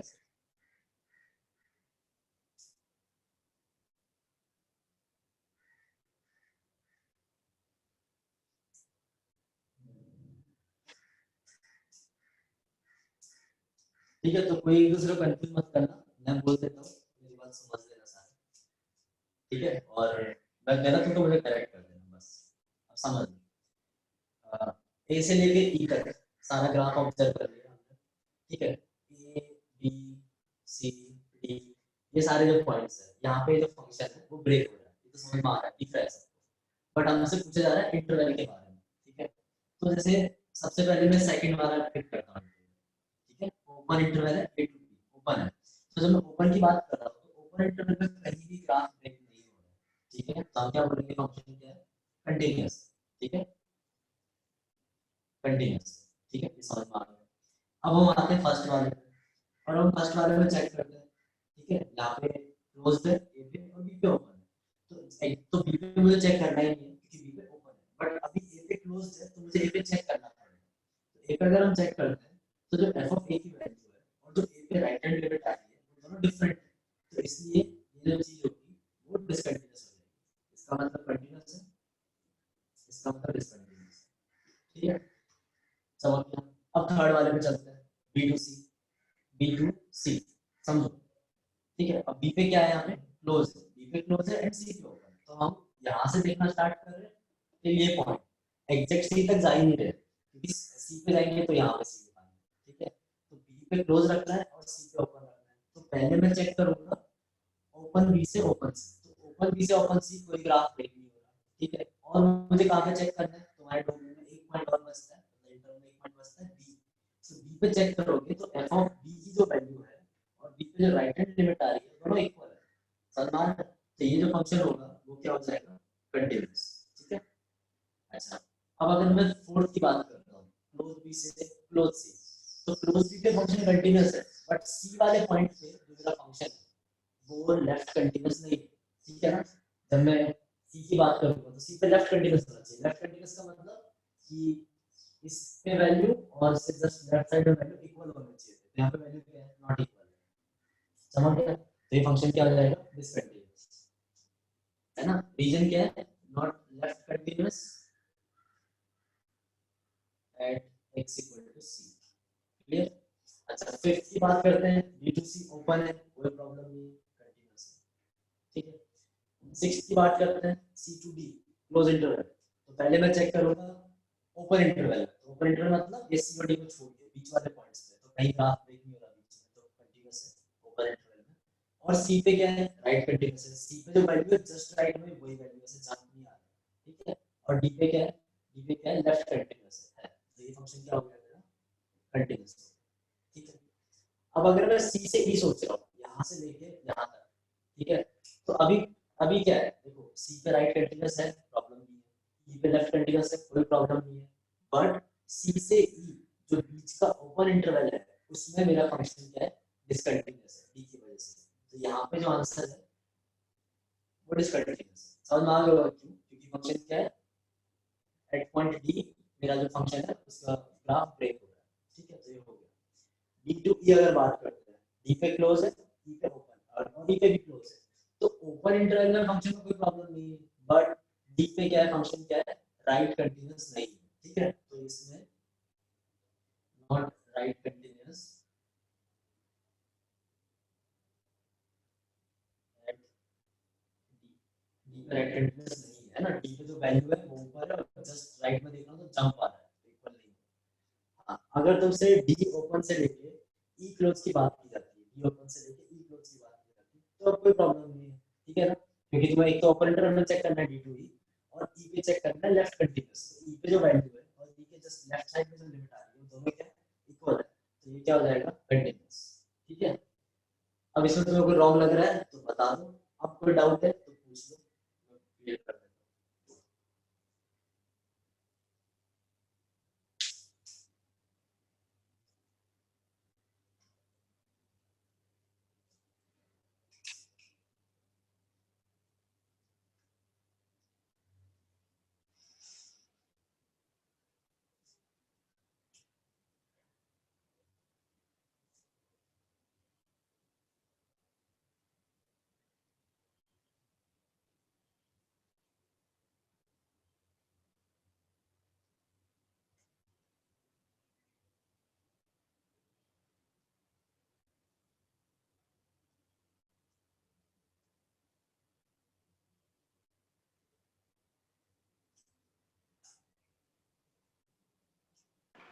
सर फिफ्थ वाला बताओ ना फिर से।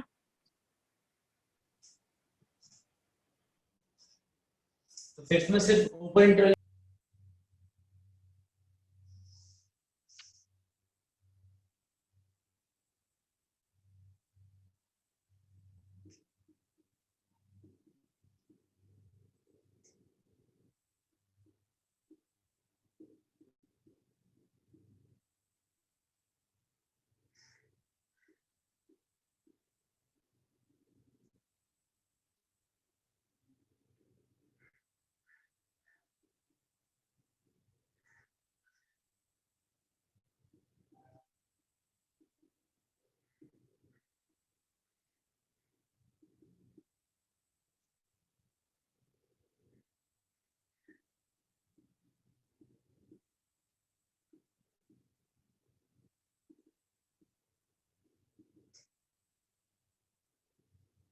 ठीक है, तो ऐसे एक एफएक्स डिफाइन करके दे दिया, ठीक है, तो तुम्हें बस अब ये बताना है कि वो कहाँ कहाँ पे डिसकंटिन्यूअस है। जैसे बात की जा रही है चेक कंटिन्यूटी ऑफ एफएक्स, तो ज्यादा काउंटेबल क्या है, डिसकंटिन्यूटी वाले पॉइंट काउंटेबल होंगे ना, कि यहाँ डिसकंटिन्यूअस को बताया जा सकता है।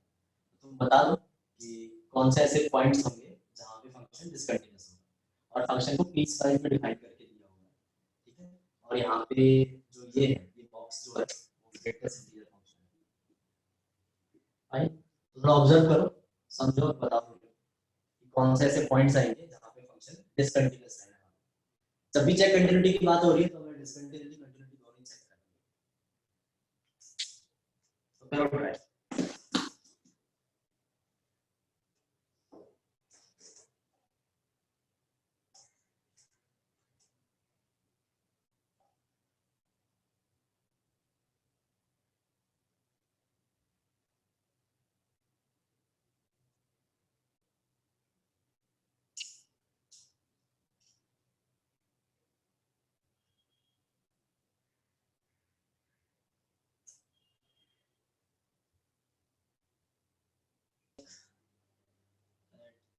x equal to 1 and 2 है ना, यहाँ पे फंक्शन पीस वाइज डिफाइन है।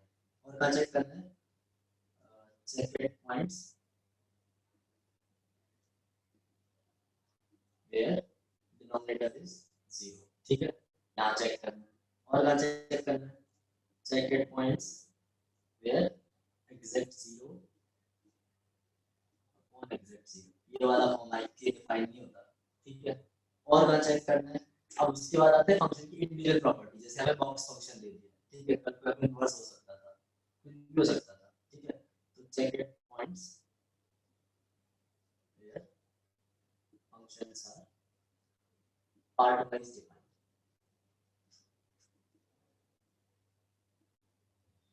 ठीक है। तो इसे हमें ध्यान में रखना है, तो अभी सोचते हैं, तो जैसे ये वाला पार्ट जो है, ये वाला जो पार्ट है, तो ये 0 कहाँ पे हो रहा है, इसका डिनोमिनेटर 0 होगा, इसमें और कोई प्रॉब्लम नहीं है ना इस एक्सप्रेशन में, एक्सप्रेशन में एक ही प्रॉब्लम है कि जब इसका डिनोमिनेटर 0 होगा तो ये नॉट डिफाइंड हो जाएगा, ठीक है। तो हम चेक करते हैं, तो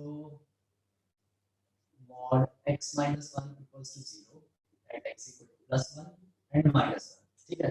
तो minus 1 पे शॉर्ट डिसकंटिन्यूअस हो गया, समझ में आ रहा है, ठीक है। समझ में आ रहा है क्यों डिसकंटिन्यूअस, क्योंकि असिम्प्टोट है, असिम्प्टोट।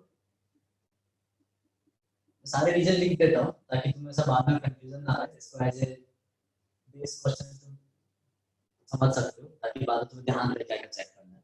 तो x इक्वल टू -1 का असिम्प्टोट है, ठीक है। अच्छा, एंड x इक्वल टू +1 पे क्या हो रहा है, +1 पे बहुत सही चीज हो रही है कि limit x tending to 1 minus, है ना, -1 तो समझ में आ गया, असिम्प्टोट है इसलिए डिसकंटिन्यूअस हो गया, ठीक है। और 1 के जस्ट लेफ्ट में जो f की लिमिट है वो कितनी है, इनफाइनाइट है, ठीक है। और जो f ऑफ 1 है वो कितना है, 3 है, तो दोनों अनइक्वल है तो फिर डिसकंटिन्यूअस हो गया, ये भी आ गया समझ में, ठीक है। अब यहाँ तक हो गया, 1 तक कवर हो चुका है। फिर मैं 1 से 2 की बात कर रहा हूँ, तो x अगर 1 से 2 जाता है तो 3x कहाँ से कहाँ जाएगा, 3 क्लोज से लेके 6 ओपन तक जाएगा, ठीक है। तो जब जब 3x की वैल्यू इंटीजर होगी तो मैं बोलूंगा कि fx is discontinuous at 3x equal to कितना, 4 एंड 5, समझ में आ गया। क्योंकि x अगर 1 से 2 है तो 3x की वैल्यू क्लोज 3 से लेके 6 ओपन तक है, ठीक है। तो क्लोज 3 वाला पॉइंट तो यहाँ पे सॉर्ट आउट हो गया, मतलब लाइक 3x इक्वल टू 3 करोगे तो x इक्वल टू 1 होगा, तो x इक्वल टू 1 तो हमने ऑलरेडी देख लिया है कि वहां पे डिसकंटिन्यूअस है। अब आगे आने वाले जो पॉइंट है, क्योंकि जब 3x डिफाइन करूंगा तो मुझे चेक करना पड़ेगा कि 3x कब कब इंटीजर है, राइट। तो x अगर 1 से 2 है तो 3x 3 to 6 है, तो 3x इक्वल टू 3 होता है वो चेक हो चुका है, 3x इक्वल टू 4 होता है वो चेक करना है, 3x इक्वल टू 5 होता है वो चेक करना है। तो इन सब पे फंक्शन क्या होगा, जंप लेगा, स्टेप अप होगा, ठीक है। तो ये x की वैल्यू क्या हो जाएगी यहाँ पे 4/3 एंड x की वैल्यू 5/3, ठीक है। तो इन सब पर डिसकंटिन्यूअस हो गया, और का डिसकंटिन्यूअस है वो भी चेक करता है। अब देखो, अभी इसमें सोचना ही नहीं जाना भाई, 2 के लेफ्ट में फंक्शन डिफाइन है, 2 के राइट में फंक्शन डिफाइन है, इक्वल टू 2 कहीं पे भी नहीं दिया है, तो f of 2 is not defined, f of 2 is not defined, ठीक है। तो discontinuous at x equal to 2, ठीक है, यहाँ पे भी डिसकंटिन्यूअस, ठीक है। तो आते जा रहे हैं पॉइंट, तो कितने आ गए बाद में टैली करते हैं, तो ये समझ आ गया। अगला इसको मैं हटा देता हूँ, इधर देखते हैं और कौन से पॉइंट्स हैं।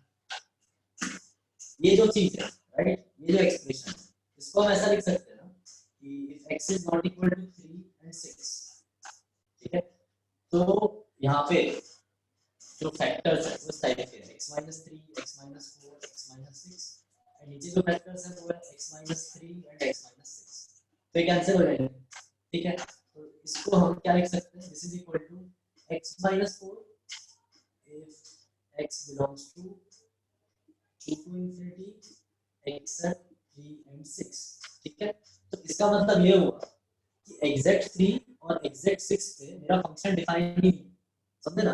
एग्जैक्ट अगर मैं 3 पुट करता हूँ तो न्यूमरेटर भी 0 है और डिनोमिनेटर भी 0 है, एंड एग्जैक्ट में 6 पुट करता हूँ तो न्यूमरेटर भी 0 डिनोमिनेटर भी 0 है। तो और कौन से पॉइंट मिल गए जहाँ पे मेरे को एग्जैक्ट 0 अपॉन एग्जैक्ट 0 फॉर्म आ रहा है, तो फिक्स हो गया था कि f(x) is discontinuous and x equal to 3 and x equal to 6. Reason f of 3 and f of 6 are not defined, ठीक है। तो तुम ऐसे एकदम डीप एनालिसिस करके समझते जाना कि हर एक पार्ट में कौन से पॉइंट्स आएंगे जहाँ पे फंक्शन डिसकंटिन्यूअस है, बाद में सबको टैली करके आंसर दे देंगे, तो समझ गया तो कौन से पॉइंट है, -1 +1, फिर उसके बाद 4/3 5/3 2 है ना, 2 भी है, 2 के बाद 3 है, 3 के बाद 6, राइट। अब बाद में इसको ऐसे कैटेगराइज किया जा सकता है, राइट, ऐसा क्वेश्चन पूछा जा सकता है जो कि हम बाद में करेंगे। ऐसा पूछ सकते हैं कि इनमें ऐसे कौन से पॉइंट्स हैं जहां पे फंक्शन को कंटीन्यूअस बनाना पॉसिबल है, या फिर ऐसा पूछ सकते हैं कि ऐसे कौन से पॉइंट है जहां पे फंक्शन को कंटीन्यूअस नहीं बनाया जा सकता।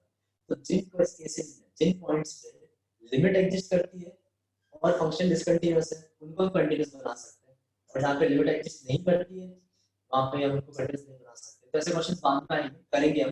अभी पर्पज था ना सिर्फ हमें ये चेक करना था कि ऐसे कौन से पॉइंट्स है जहाँ पे function discontinuous. I hope clear हो, समझ गया ना? डाउट है तो पूछ सकते हो इसमें। अगला क्वेश्चन देखो।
अगला क्वेश्चन लिख दिया मैंने, इसमें डाउट है तो पूछ सकते हो।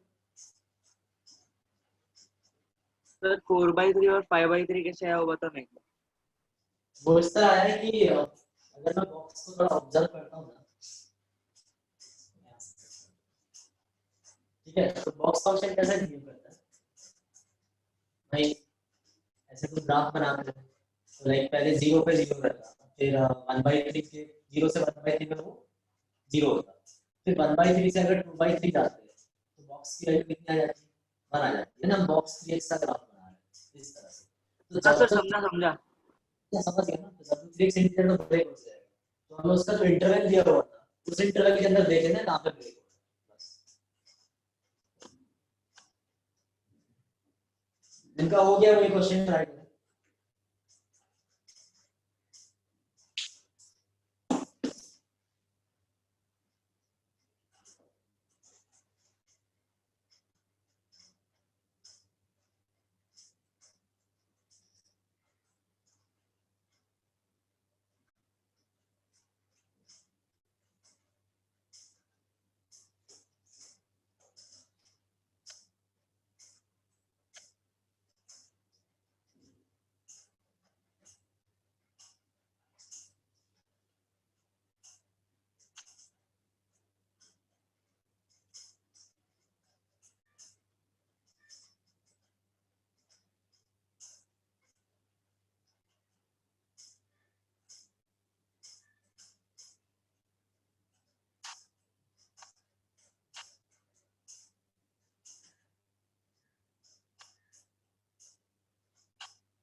सो 5 है क्या आंसर?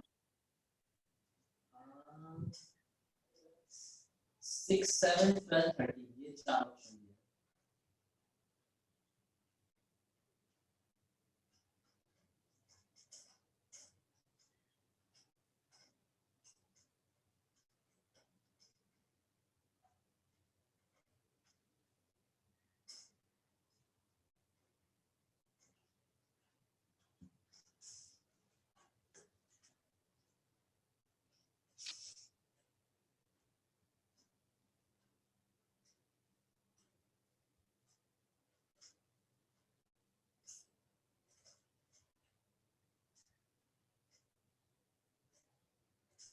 सर आपकी आवाज क्लियर नहीं, एक बार रिपीट करेंगे?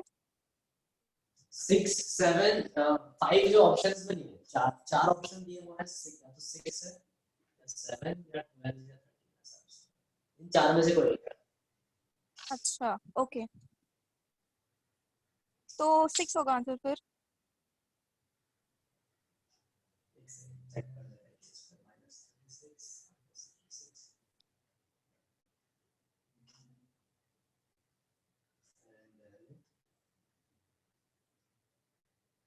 एक सेकंड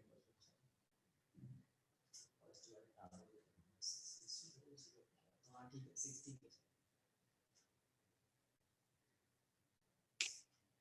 ठीक है ठीक।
तो देखो बाकी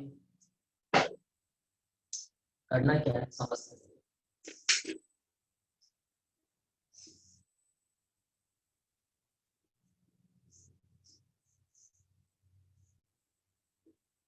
ठीक है, तो जो क्वेश्चन में दिया है एक तो रूट है और एक डिनोमिनेटर है, ठीक है, तो डिसकंटिन्यूटीज कब आएंगी ये समझो। हमें जिन जिन रीजंस की वजह से डिसकंटिन्यूटी आ रही है उनको हटाना है। तो डिसकंटिन्यूटी कब आएगी, जब मेरा कभी डिनोमिनेटर क्या हो, जीरो हो जाए, है ना। अगर डिनोमिनेटर जीरो हो जाएगा तो असिम्प्टोट आ जाएगा, राइट। तो इसका मतलब मुझे एक तो एक्स स्क्वायर माइनस के जो है उसको जीरो होने से रोकना है, x square minus k should not be equal to zero, ठीक है, पहली कंडीशन। दूसरा, ये जो अंदर वाली चीज है, जो स्क्वायर रूट के अंदर जो चीज है वो कभी नेगेटिव नहीं होनी चाहिए। तो x square minus k x plus 9 should be greater than equal to 0 for all x belong to real. तो दोनों चीजें हमेशा होनी चाहिए फॉर ऑल एक्स, ठीक है। तो इसका मतलब ये हुआ, समझना इसका मतलब। तो इसको अगर तुम सॉल्व करते हो तो इसके लिए क्या करोगे, डिस्क्रिमिनेंट लगाओगे भाई, है ना, ई लगाओगे और डी को लेस देन इक्वल टू 0 कर दोगे, ठीक है। तो डी को अगर हम लेस देन इक्वल टू 0 अगर करते हैं, फिर से रिपीट करता हूँ सब क्यों किया, ध्यान नहीं होगा। fx एक एक्सप्रेशन है और हमें पहले उन सब चीजों को दूर करना है जिनकी वजह से फंक्शन डिसकंटिन्यूअस हो सकता है। तो फंक्शन डिसकंटिन्यूअस कब होता है, जब स्क्वायर रूट के अंदर नेगेटिव आ जाता है, क्योंकि स्क्वायर रूट के अंदर अगर नेगेटिव होता तो फिर डोमेन और रियल नहीं बचती। हमें क्या बोला गया कि for all real x function continuous होना चाहिए। तो इसका मतलब ये होगा कि फॉर ऑल रियल एक्स जो मेरा न्यूमरेटर है वो ग्रेटर देन इक्वल टू 0 होना चाहिए, राइट, रूट के अंदर वाली चीज ताकि रूट डिफाइन रहे। सेकंड चीज जो है कि मेरा डिनोमिनेटर जो है वो कभी भी 0 नहीं होना चाहिए। तो एक्स स्क्वायर माइनस के नेवर इक्वल टू 0। तो इसको अगर सॉल्व करते हो कि क्वालिटी का जो हमेशा पॉजिटिव है तो उसके तुम क्या करोगे, t less than equal to 0 रखोगे, तो कितना आ जाएगा, k square minus 36 less than equal to 0। तो यहाँ से जो k की वैल्यू आ रही है वो आ रही है -6 से लेकर 6 तक, क्लियर। अब यहाँ पे k के जो पार्ट्स अभी k की इंटीजर वैल्यू चाहिए, तो k लाइक -6 -5 -4 -3 है ना, -2 -1 0 1 2 3 4 5 6, ये सारी चीजें। अब इसमें एक समझने वाली चीज ये है कि मुझे ये सारे जो वैल्यूज है इनको रिजेक्ट करना पड़ेगा।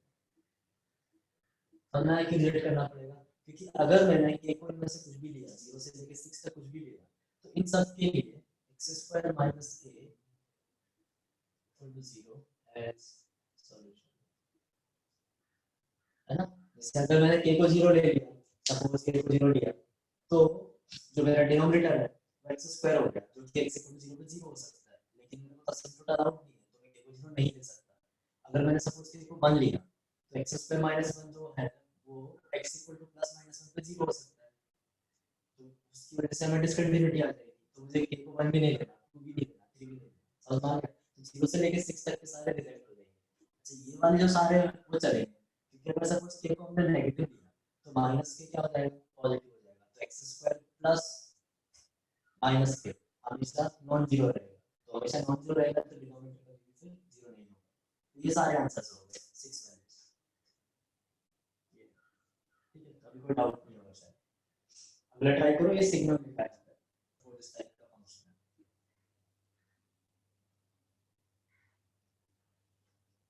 ठीक है, और इसके रूट्स हैं right, a b c and d, और हमसे कोई पूछता है कि सिग्नम फाइल्स का ग्राफ बनाओ। ठीक है, ऐसा ग्राफ बनाया है तो भाई कैसा ग्राफ बनेगा, लाइक a है b है c है एंड d है। सो क्या होगा, a के लेफ्ट में -1 रहेगा, एग्जैक्ट a पे 0, एग्जैक्ट b पे 0, ऊपर +1, b से c के बीच में -1, एग्जैक्ट c पे 0, c से d के बीच में -1, एग्जैक्ट d पे 0 और d से आगे +1। ठीक है, तो अब यहाँ से क्या समझ में आ रहा है कि जब भी सिग्नम के अंदर कोई फंक्शन होगा और उसका रूट आएगा तो सिग्नम क्या होगा, अपनी वैल्यू चेंज करेगा।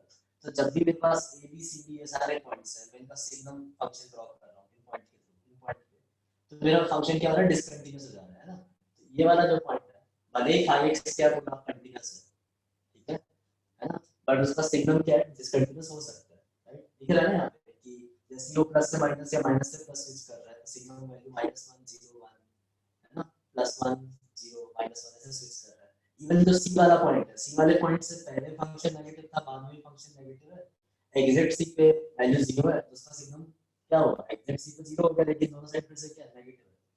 तो अभी जहां जहां पे 5x के रूट आएंगे, है ना, जहां जहां पे 5x के रूट है वहां पे सिग्नम ऑफ 5x डिसकंटीन्यूअस होगा, है ना। तो ये समझने वाली बात है कि 5x = 0 has roots a b c d, then signum 5x is discontinuous at x = abc।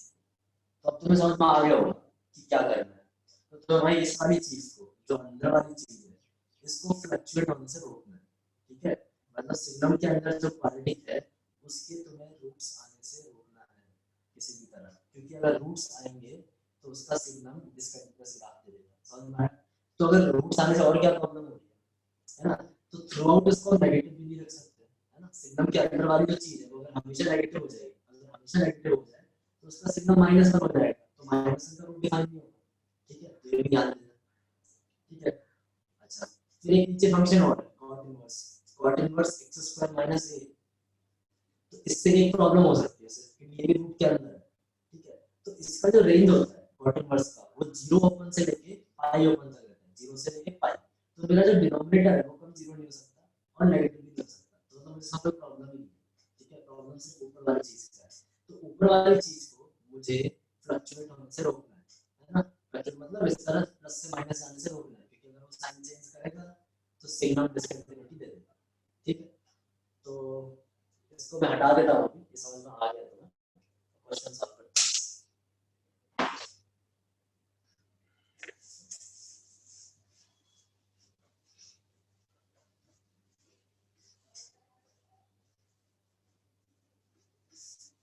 तो यह हमें मालूम है कि cot इनवर्स कुछ भी हो वो हमेशा 0 से पाई के बीच में है ना, तो पॉजिटिव है और नॉन जीरो है, ठीक है। सही की बात है, 0 से पाई है, तो ये जो डिनोमिनेटर है उसकी वजह से कोई एसिम्प्टोट नहीं आएगा, तो मैं fx को ऐसा लिख सकता हूँ, signum ax² + ax + 1 upon root cot inverse x² - a, और इस वाली चीज की सोचना ही नहीं है ज्यादा, ठीक है, कोई प्रॉब्लम नहीं। तो अब मुझे क्या देखना है, मुझे फंक्शन को डिसकंटीन्यूअस होने से रोकना है, तो मेरे पास क्या आना चाहिए कि ax² + ax + 1 must be greater than 0, ठीक है, for all x belong to real, ठीक है। अच्छा ये पॉसिबल नहीं है कि x square plus x plus 1 is 0 for all x belong to real, ठीक है, ये वाली चीज नॉट पॉसिबल है, तो मैंने लिया ही नहीं, ठीक है ना। मैंने यहाँ पे ग्रेटर इक्वल टू 0 क्यों नहीं यूज किया है, क्योंकि अगर मैं 0 से प्लस भी जाऊंगा ना तो सिग्नल ब्रेक होगा, ठीक है, या तो मुझे थ्रू आउट नेगेटिव रखूं या थ्रू आउट पॉजिटिव रखूं या फिर थ्रू आउट 0 रखूं, ठीक है, पर रूट है तो मैं थ्रू आउट नेगेटिव नहीं रख सकता, तो हटा दिया वो ऑप्शन। और ये जो क्वाड्रेटिक है वो हमेशा 0 हो नहीं सकती है ना, तो हमारा एक मान ध्यान रखिए ना, हमेशा कुछ भी डालोगे 1 x को 0 पुट करोगे 1 तो आ जाएगा, तो ये वाली चीज 0 होना पॉसिबल ही नहीं है फॉर ऑल x। तो मुझे सिर्फ क्या इस पर ध्यान रखना, ये जो एक्सप्रेशन होना चाहिए वो क्या होना चाहिए, strictly greater than 0 for all x belong to real, for all x belong to real. तो इसके लिए क्या करोगे, तो दो कंडीशन बनाना है, if a is not 0 then a is greater than 0, so d strictly negative, यहाँ से क्या आ जाएगा, a square minus 4a less than 0, तो a आ गया 0 से 4, ठीक है। तो a के जो वैल्यूज आ रहे हैं वो क्या आ रहे हैं 1 2 3, भाई 3 0, इसमें कोई डाउट नहीं है। अच्छा अब ये भी तो हो सकता है ना, हम डिस्क्रिमिनेंट कब लगाते हैं, जब लीडिंग कोएफिशिएंट नॉन जीरो, तो अगर a 0 हो जाए तो क्या होगा, a 0 तो मेरा fx क्या बनेगा, fx बनेगा sigma 1 upon cot inverse x square, ठीक है, उसका रूट। समझ में क्या हुआ, एक अगर 0 डालोगे तो ये 0 हो गया, ये 0 हो गया, ये 1 होगा, तो 0 + 0 + 1, तो सिग्मा ऑफ 1 कितना होगा 1, तो 1 upon root cot inverse x square. तो ये फंक्शन हमेशा कंटीन्यूअस ही है क्योंकि जो इसका रेंज है वो 0 से पाई ओपन है, ठीक है, तो a इक्वल टू अगर 0 हम लेते हैं तो भी फंक्शन कंटीन्यूअस आने वाला है। a इक्वल टू 0 यहां क्यों नहीं लिया, क्योंकि अगर मैं 0 लगाऊंगा तो मैं डिस्क्रिमिनेंट नहीं लगा सकता, है ना, डिस्क्रिमिनेंट क्वाड्रेटिक पे लगाते हैं, तो तुम्हारे पास एक चार वैल्यूज आ रहे हैं, ठीक है, 0 1 2 और 3, तो इन सब के लिए मेरा जो फंक्शन है वो हमेशा So alpha is 1/2 and beta is -1/3। ये इसमें तो कोई डाउट है नहीं, अल्फा और बीटा क्या है। अच्छा ये जो क्यूबिक है इसके जो रूट्स है वो थोड़ा ध्यान से देखो, लाइक ये ऐसे ही लिखा हुआ है, लाइक 2 अल्फा ऐसा लिखा हुआ है ना, alpha plus beta plus alpha minus beta, ठीक है, और जो ये लास्ट वाला टर्म है वो शायद ऐसे लिखा हुआ है minus of alpha into beta into alpha minus beta, ठीक है, तो ये sum of all three roots given है, 2 अल्फा दिख रहा है, negative of all three roots यहाँ पे लिखा हुआ है, negative of product of all three roots, और सेम चीज यहाँ पे है, यहाँ पे भी देखोगे तो ऐसा ही आ रहा है ना, क्या आ रहा है alpha into beta alpha minus beta and beta into alpha minus beta, तो यहाँ पे sum of product of two roots at a time है। तो बेसिकली जो नीचे जो क्यूबिक है उसके मुझे तीनों रूट्स पता चल गए, तीनों रूट्स कौन से हैं, एक रूट अल्फा है, एक बीटा है, एक अल्फा माइनस बीटा है, तो मैं इसको फैक्टराइज कर देता हूँ, ठीक है, और सब कुछ क्या हुआ, आंसर 6 है। हाँ शायद 6 है, शायद 6 है, तो करते हैं सब, देखते हैं क्या होता है। तो अल्फा पता है, बीटा पता है, और इसके रूट्स पता है ना, इसका एक रूट अल्फा है, एक रूट बीटा है और एक अल्फा माइनस बीटा है, ठीक है। तो नीचे जो जीटी बनेगा,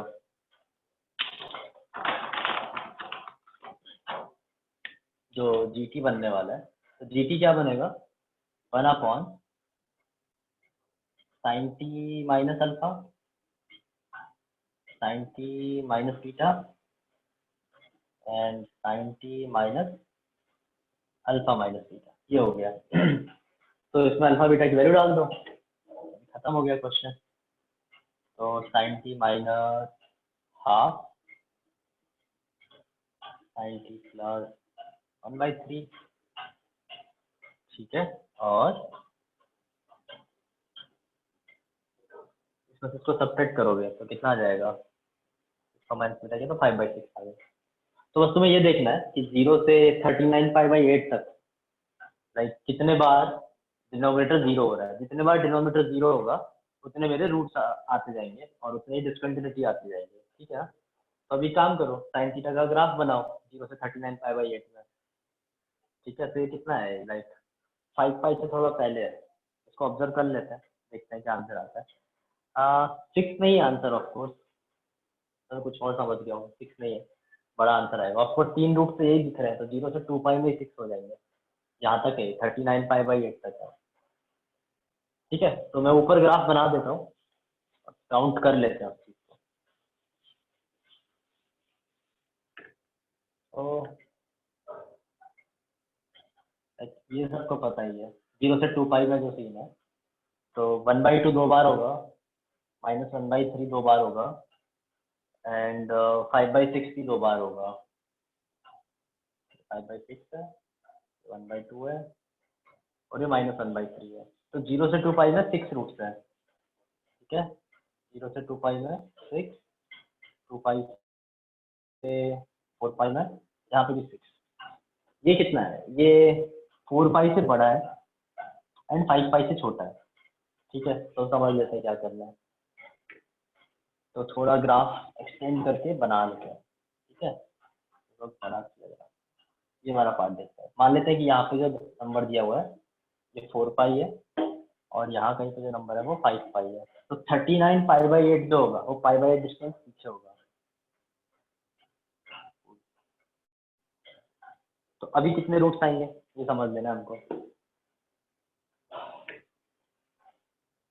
हाँ भाई, तो अभी ये बताओ कौन से नंबर है अपने पास। एक तो 1/2 है, और क्या है 5/6 है।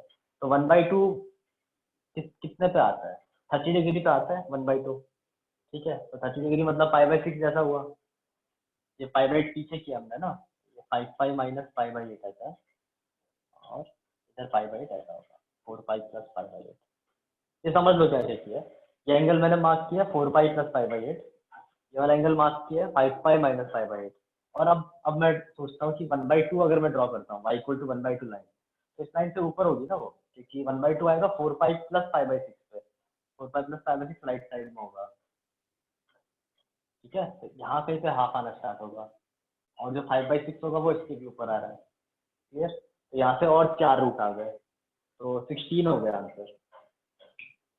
16 है, 16।